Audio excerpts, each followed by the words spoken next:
Hola y bienvenidos a Panda Stacker. Menudas alegrías que nos está dando el oro. Vamos a ver el gráfico y vamos a ver cómo estamos porque la situación es realmente interesante, muy interesante para esta semana que comienza en unas horas.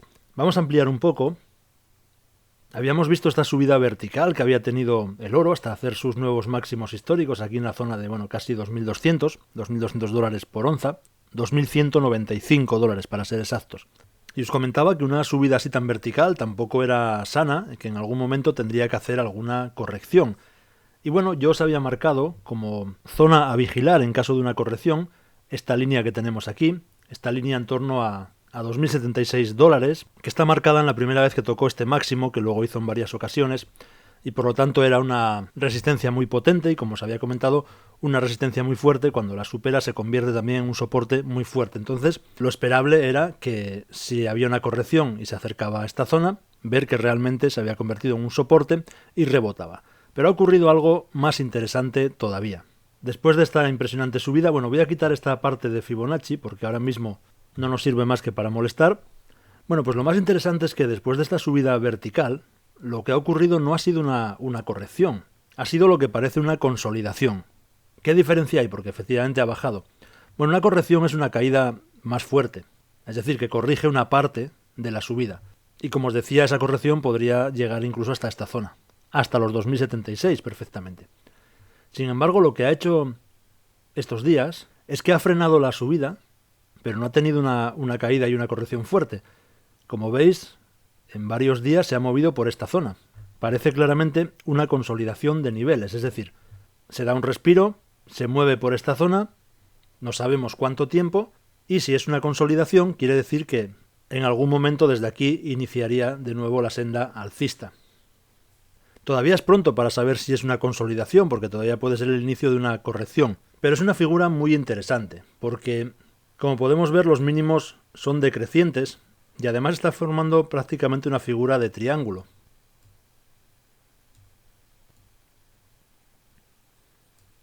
Fijaros cómo los mínimos van en aumento y además está formando este triángulo, que si lo rompe por aquí sería una figura alcista. Por tanto, el oro sigue con una fortaleza tremenda, porque después de toda esta subida, que no es ya solo desde aquí como se estaba marcando, la subida viene desde aquí, desde 1983 hasta casi 2200. Y después de toda esta subida, en lugar de una corrección fuerte, se frena y se está moviendo por aquí. Bueno, si eso es una consolidación de niveles, significa que los 2076 como suelo del oro nos van a quedar cada vez más lejos. Y podría iniciar un nuevo suelo por aquí. Fijaros si hay fortaleza en el oro y cómo están las cosas, que en el servidor de Discord que tenemos en exclusiva para los miembros del canal, uno de los miembros, Cohen124, publicaba el otro día, compartía con nosotros una noticia del diario El Economista de España, una noticia que me hizo mucha gracia, la tengo por aquí.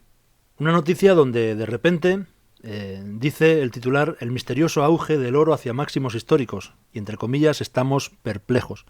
Me hace mucha gracia porque la noticia no solo es una noticia, no es un análisis sin más del Economista, sino que opinan analistas de Commerzbank, de Goldman Sachs, etcétera, etcétera.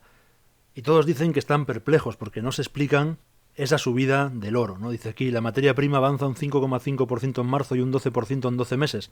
No hay una explicación clara para los niveles actuales. Un mix de bancos centrales, temor geopolítico y especulación serían los responsables. Bueno, el problema con los analistas financieros de los grandes bancos y instituciones financieras es que de analistas solo tienen el nombre. Al final son una especie de comerciales que se dedican, lo digo con todo el respeto, pero es una realidad, son una especie de comerciales que se dedican a contar en las newsletters o a los medios de comunicación lo que les llega de la dirección del banco, nada más. Y se les da mucho bombo porque es el analista de materias primas de Goldman Sachs, el analista de no sé qué de Commerzbank. Y entonces, después de repetir toda una serie de cuestiones con los tipos de interés y demás, pues llega un momento que lo que contábamos muchas veces, ¿no? Que estás taponando con las manos esa grieta en la presa, pero al final el agua se escapa. Y cuando ves esto, claro, empiezan a decir esos analistas, pero ¿cómo es posible, ¿no? ¿Cómo es posible con los tipos de interés tan altos? ¿Cómo es posible que el oro no solo se mantenga en la zona de máximos, sino que vaya a hacer nuevos máximos históricos? Y no lo entienden. Y dicen, bueno, está el tema de China y otros bancos centrales comprando, pero solo con eso no puede ser.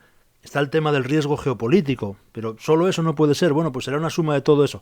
Bueno, allá ellos con sus problemas de entender la situación y el mundo actual.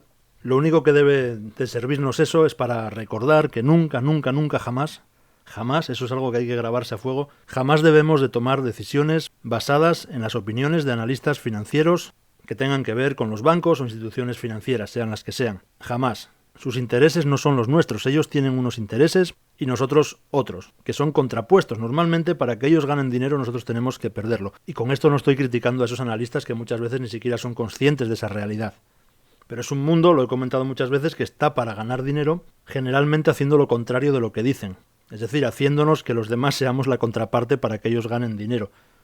Y así se puede explicar que alguien como, pues el CEO de BlackRock pueda decir no hace mucho que Bitcoin era una estafa, algo que no tenía ningún valor, y tiempo después, sin morirse de vergüenza, decir que, que Bitcoin es una cosa maravillosa, el mayor invento del mundo, y que ellos quieren sacar un ETF, un fondo cotizado, y que van a hacer todos los trámites para que la SEC lo apruebe. Es decir, pueden decir una cosa y la contraria. ¿Y eso qué quiere decir? ¿Que antes pensaban que el Bitcoin era una estafa y ahora no, y ahora piensan que es un gran negocio y es lo mejor del mundo? No. Ellos no están donde están por ser idiotas, eso es evidente. Lo que pensaban antes o lo que piensan ahora no lo sé, eso lo sabrán ellos. Lo que sí sé es cómo actúan. Y van muchos pasos por delante. Cuando alguien así te dice que... Ahora hablo de Bitcoin porque es lo más escandaloso, ¿no? El decir que era una estafa y después sacar un ETF, no solo sacar un ETF de Bitcoin, sino presionar en Estados Unidos para que la legislación acepte aprobar un ETF de Bitcoin. Es decir, cuando ellos dicen Bitcoin es una estafa, lo que están haciendo es intentando tirar el precio para acumular Bitcoins a precios bajos, lógicamente, porque ya tienen en mente la idea de ofrecer un ETF de Bitcoin. Y lógicamente su negocio va a estar en comprar los Bitcoins y vendérselos al fondo, al ETF. Entonces dicen que es una estafa, que eso es un desastre, que ni se te ocurra acercarte ahí. Después, sin ponerse colorados de la vergüenza, dicen que Bitcoin es una cosa estupenda, que vino para quedarse y que para facilitar las cosas a la gente van a hacer ellos un ETF que necesitan que se lo apruebe el regulador. Como es evidente, porque tienen mucho poder, consiguen que se apruebe, y el relato a partir de ahí es que todo el mundo en sus carteras de inversión tiene que tener Bitcoin, y que ahí están ellos para facilitártelo con un ETF. Es el ejemplo más claro, pero pasa con todo, pasa con los bonos, pasa con acciones, con materias primas, con lo que sea. Cuando nos dicen una cosa están haciendo la contraria. Así que jamás os fiéis de las grandes instituciones y de los grandes analistas de esas instituciones cuando dicen una cosa, porque justamente lo que están diciendo suele ser porque están haciendo lo contrario. Bueno, en asuntos de dinero, ya os lo dije muchas veces, no es que no os tengáis que fiar de ellos, es que no os tendríais que fiar de nadie, y eso incluye lo que yo diga. Todo lo que veáis o oigáis lo tenéis que pasar por vuestro filtro. Y si os parece razonable, pues hacer caso, y si no, pues no. Pero bueno, en el tema de los analistas financieros, pues me hizo mucha gracia esa noticia porque ahora están perplejos y es un poco lo que contábamos estos días. El oro no está bajo el radar y de repente dicen, ¿pero qué pasó aquí? ¿Qué pasó aquí? Que nadie nos había dicho que el oro podía hacer nuevos máximos históricos. El relato que estábamos contando, porque así nos llega en el correo por la mañana de las oficinas centrales, es que con los tipos de interés altos el oro tiene que caer. Y después de repetir eso y que el oro no cae, ahora no solo no cae, sino que va a hacer nuevos máximos y entonces se quedan perplejos. Pero da igual, no pasa nada, porque nadie les va a afear esa conducta. Y una gran parte de los inversores pues van a seguir creyendo lo que les diga el analista de turno. Bueno, con esto del Discord para miembros del canal aprovecho para recordaros a todos los que sois miembros del canal que muchos de vosotros todavía no habéis entrado a Discord, así que, si queréis hacerlo, allí os esperamos porque, es interesante para compartir información. Y también deciros a los miembros del canal que hoy tenéis vídeo doble, tenéis este vídeo en abierto y uno exclusivo para vosotros sobre la plata, porque están ocurriendo cosas muy interesantes que hay que seguir, como una muy fuerte demanda estos últimos días de plata física en los comercios bullion. Os lo cuento en ese vídeo de lo que está pasando y mis opiniones de por qué creo que está pasando y cómo tenemos que prepararnos y lo que puede pasar. Volviendo al oro, pues vamos a tener por delante una semana muy interesante en la que tenemos que comprobar si esto sigue por esta zona, consolidando estos niveles, o si todavía estamos en el inicio de una corrección. Aparentemente, como digo, es una consolidación, lo que pasa es que da vértigo ver esta subida tan vertical y que la consolidación sea tan arriba, porque podía haber corregido un poco más y consolidar por aquí, pero está consolidando prácticamente en los máximos históricos.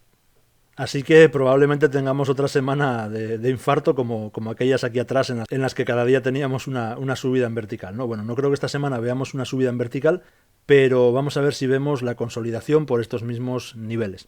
Sin más, espero vuestros comentarios y nos vemos en un próximo vídeo. Un saludo.